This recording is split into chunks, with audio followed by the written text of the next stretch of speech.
Los Carmelitas de Jerez de la Frontera. 5 siglos de historia.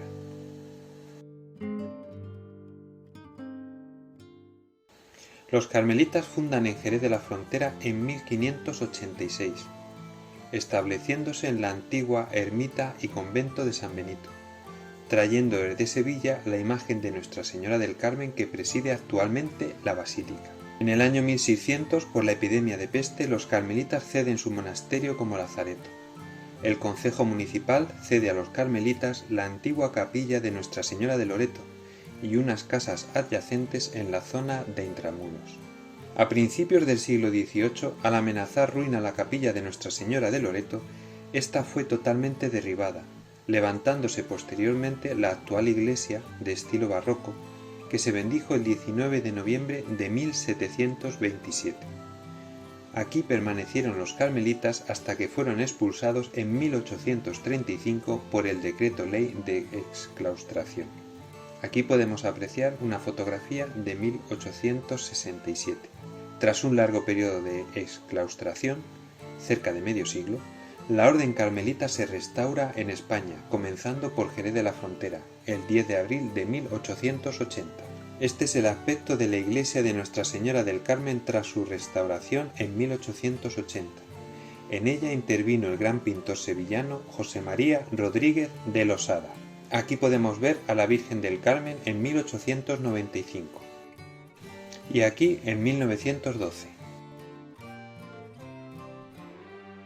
Coronación canónica, 25 de abril de 1925.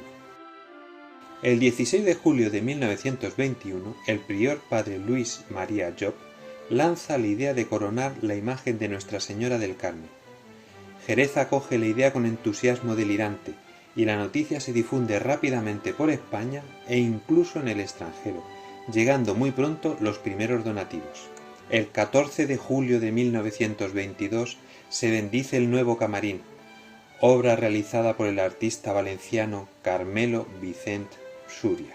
El camarín fue costeado por la excelentísima señora doña Carmen Núñez de Villavicencio y Ollaguer Feliu, marquesa de Domecq d'Uscain y camarera de Nuestra Señora del Carmen. La coronación pontificia tuvo lugar en el amplio y frondoso parque jerezano González Ontoria.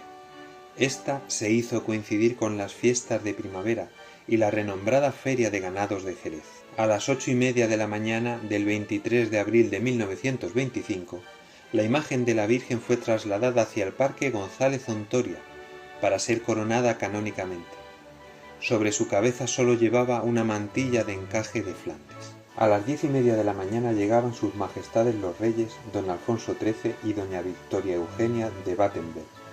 A continuación, el nuncio de su santidad Monseñor Federico Tedeschini. En la tribuna, la familia real española junto al jerezano y jefe del directorio militar, don Miguel Primo de Rivera. Los condes de Puerto Hermoso, don Fernando de Soto y Aguilar y doña Carmen Domecq y Núñez de Villavicencio, padrinos de la coronación, portan la corona de la Virgen a la tribuna dispuesta para ello, donde sería bendecida por el señor nuncio de su santidad.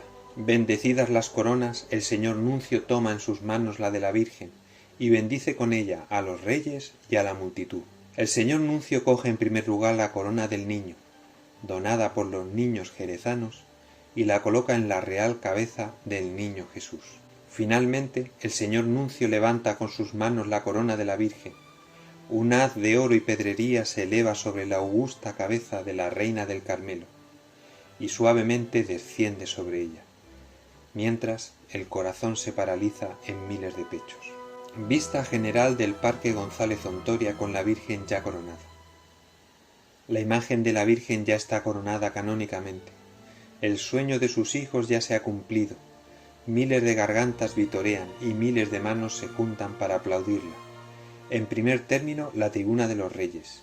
Al fondo, la multitud apiñada bajo las palmeras del histórico Parque Jerezano.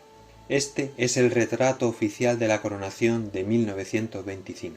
Y esta es la corona de la Virgen. Para la realización de esta admirable corona se convocó un concurso a nivel nacional, siendo premiado el joyero valenciano don José David. Se llegó a decir que revolucionó toda una época de la orfebrería nacional. La corona es totalmente de oro, pesa unos 10 kilogramos y lleva incrustadas alrededor de 10.000 piedras preciosas en un conjunto de verdadera filigrana. Su valor material es difícil de calcular, es una corona de almas, como dice el himno de la coronación. Como Dios te corona en el cielo, te corona Jerez con su amor. Terminado el acto de la coronación, se organizó una magna procesión hasta el primer templo de la ciudad, la real e insigne Iglesia Colegial de San Salvador. Aquí, la procesión magna discurre por la calle larga. Desde la noble y artística fachada del Palacio de los Condes de Puertohermoso, los reyes presencian el desfile procesional, mientras la Virgen se aproxima al templo colegial. A la llegada de la procesión ante el Palacio de Puertohermoso, los reyes inclinan su cabeza desde el balcón ante la emperatriz del Carmelo. Los actos concluyeron al día siguiente, el 24 de abril de 1925, con un solemne Te Deum en la colegiata, con la asistencia de los reyes y oficiado por el señor nuncio. Y la historia continúa. Este es el aspecto de cómo quedó la iglesia de Nuestra Señora del Carmen tras el salvaje asalto del 14 de mayo de 1931. Finalizada la guerra civil, los carmelitas reciben la herencia de una acaudalada familia jerezana y deciden invertirla en la restauración del templo. Las obras concluyeron en 1950, en vísperas de las bodas de plata de la coronación. Las pinturas murales fueron realizadas por el artista sevillano don Juan Bernabé de Brito, los lienzos centrales de la bóveda de cañón por el sacerdote don Enrique Hernández. Solemne ceremonia de besamanos en conmemoración de las bodas de plata del aniversario de la coronación, 23 de abril de 1950. Esta imagen es de Nuestra Señora del Carmen coronada en 1965. Consagración de la iglesia de Nuestra Señora del Carmen por Monseñor Cirarda Laquiondo, el 22 de abril de 1967, como requisito previo para la elevación a Basílica Menor de la iglesia de Nuestra Señora del Carmen coronada. El 28 de junio de 1967, poco más de un mes después de la consagración, se firmaba en Roma el breve pontificio Actusae Pietatis de su Santidad Pablo VI, en el que por fin se declaraba Basílica Menor el templo de Nuestra Señora del Carmen coronada de Jerez de la Frontera. Y aquí podemos contemplar a la Virgen del Carmen en la actualidad.